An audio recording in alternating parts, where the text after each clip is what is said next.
Bonjour à tous et bienvenue dans cette nouvelle vidéo dans laquelle on va parler des indicateurs de température.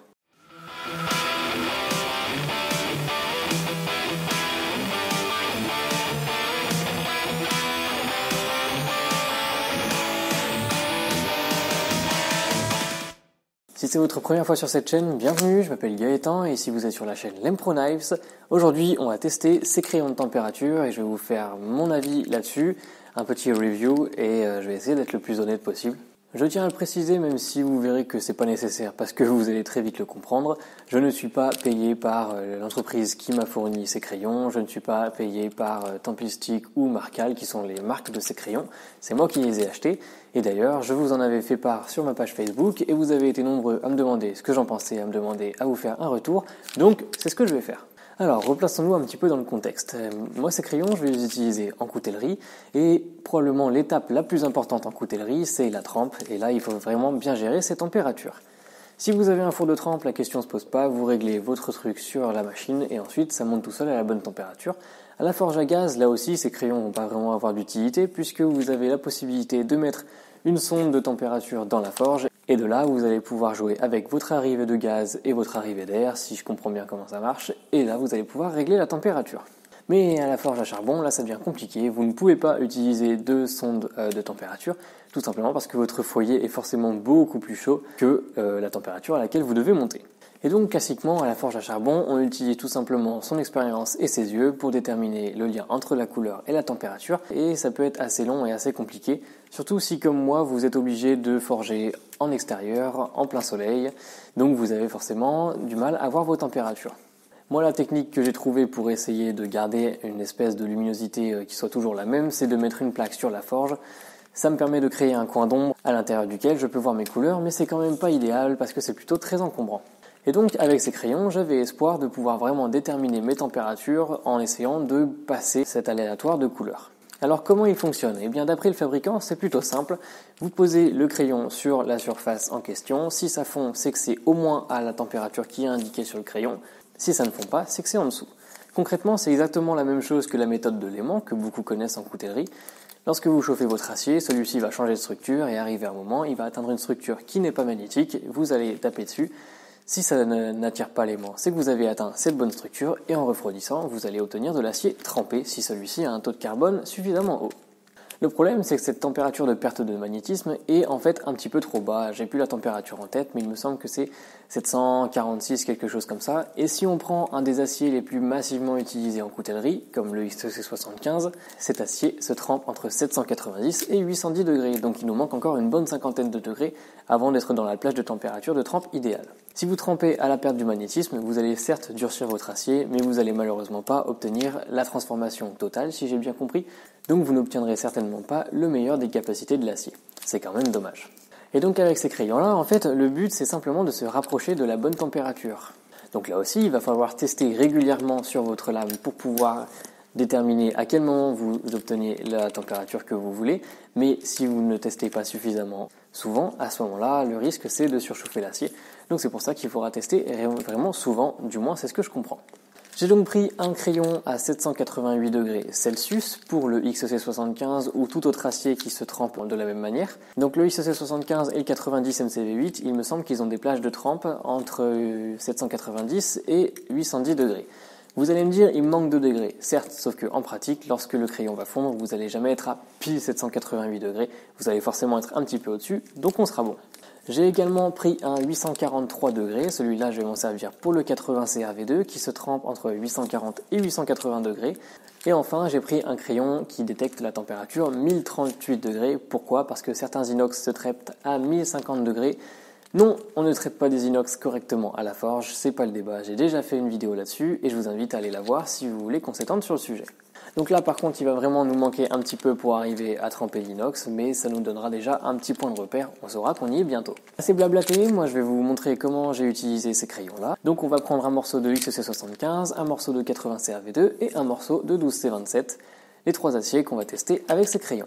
Pour info, voilà ce à quoi je m'attendais, c'est une vidéo que j'ai trouvée qui a été postée par la marque pour présenter l'utilisation de ces produits.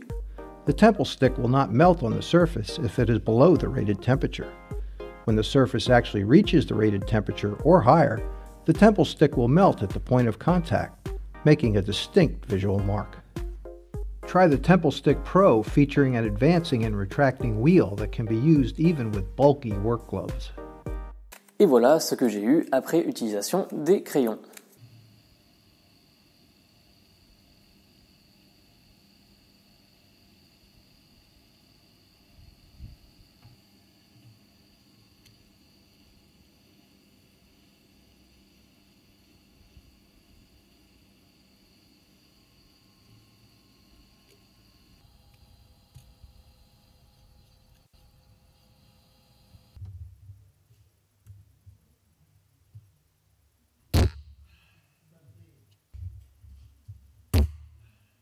Comme vous pouvez le voir, la lime glisse sans trop de problème et on a pu casser tous les aciers.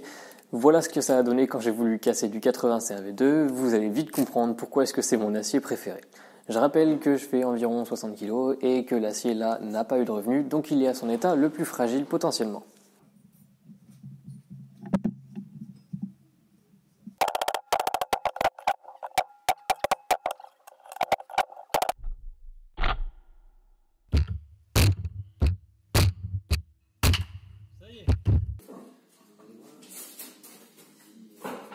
Alors qu'est-ce que ça donne? Eh bien, je suis assez mitigé. Déjà, c'est assez compliqué de les utiliser parce que l'acier, là dehors, il fait relativement froid. Donc l'acier refroidit assez vite et finalement, le temps qu'on passe sur toute la zone, ça se peut que ça soit déjà passé en dessous de la bonne température. Néanmoins, on arrive quand même à déterminer quand est-ce qu'on fond et quand est-ce qu'on fond pas. Du moins, sur certains crayons, sur le 788 degrés, ça marche relativement bien. Malgré ça, on est quand même très loin de ce qu'on voit dans la vidéo proposée par la marque. Ici, pour le 788, on voit quand même une petite traînée de liquide, donc on devine que ça marche. En revanche, pour les deux autres, je suis beaucoup moins convaincu. On observe plutôt que le crayon brûle au contact de l'acier au lieu de vraiment fondre. C'est quand même dommage.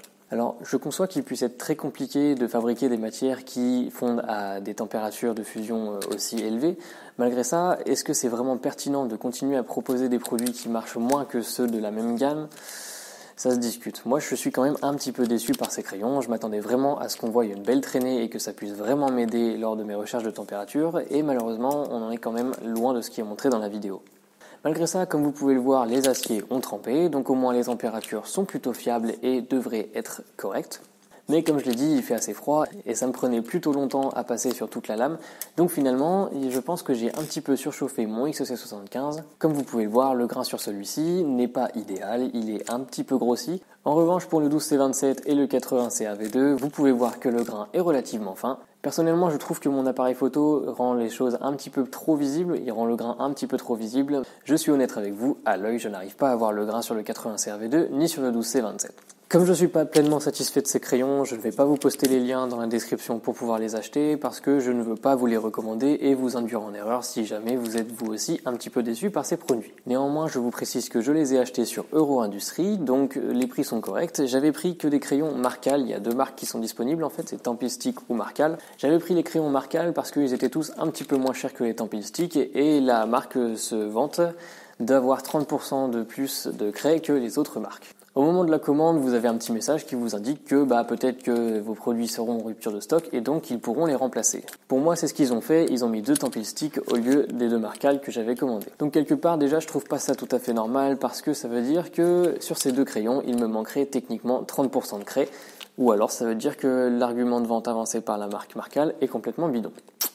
Mais enfin, passons, c'est quand même pas la fin du monde. Au final, qu'est-ce que je pense de ces crayons? Eh ben, je suis assez mitigé et comme je vous l'ai dit, je suis un petit peu déçu. On n'a vraiment pas le même résultat que ce que la marque nous laisse voir, du moins dans ses vidéos. Et je pense qu'ils sont pas aussi simples d'utilisation que ce que veut nous laisser croire la marque. Pour le 788, je pense que je vais continuer à m'en servir. Ça m'a l'air relativement fiable et même si j'ai un petit peu surchauffé mon XC75, je pense que c'est tout simplement que j'ai pas fait suffisamment attention. Donc comme je l'ai dit, je pense que c'est pas aussi simple d'utilisation. Est-ce que ce sont des mauvais produits? Probablement pas. Je pense qu'ils nécessitent tout simplement un petit peu d'apprentissage.